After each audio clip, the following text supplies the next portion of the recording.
नमस्कार, आपण पाहत आहे भांडा फूड न्यूज. एका दमात भ्रष्टाचारी कोमात.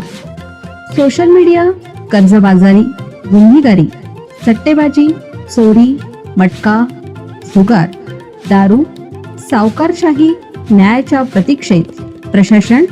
भांडा फूड न्यूज. एका दमात भ्रष्टाचारी कोमात. कोल्हापूर महापालिकेच्या सभेत राडा. अतिक्रमण कारवाईतील तलवार हल्ल्यावरून नगरसेवक आक्रमक. आयुक्त काय म्हणाले?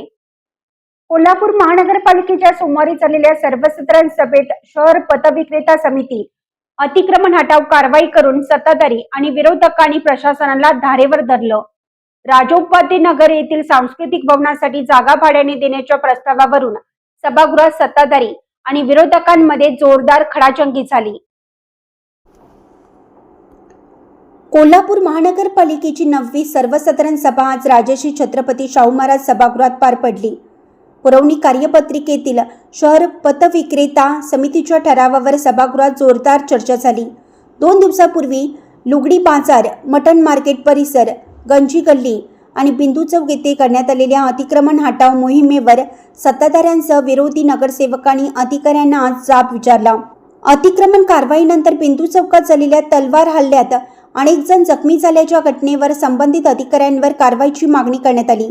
मात्र यावर न्यायालयाच्या निर्देशानुसार कारवाई सुरू असल्याची माहिती आयुक्त डॉक्टर राजेंद्र भारुड यांनी सभागृहाला दिली. महासभेत कार्यपत्रिका आणि पुरवणी कार्यपत्रिकेवरील विविध कार्यालयीन प्रस्तावांना मंजुरी देण्यात आली. परिवहन उपक्रमातील निरुपयोगी स्क्रॅपच्या लिलावासाठी एजन्सी नियुक्ती करणे, महापालिका कर्मचाऱ्यांच्या निवृत्ती वेतन व इतर लाभासंदर्भातील प्रस्ताव तसेच शासकीय दस्तऐवजावर आईचे नाव बंधनकारक करण्याबाबतचा शासन आदेश महासभेत जाहीर करण्याच्या प्रस्तावालाही मंजुरी देण्यात आली. याशिवाय मार्केटमधील काळे हस्तांतर आणि गवत मंडई परिसरातील जागेच्या मुदतवाढीचे प्रस्तावही मंजूर झाले.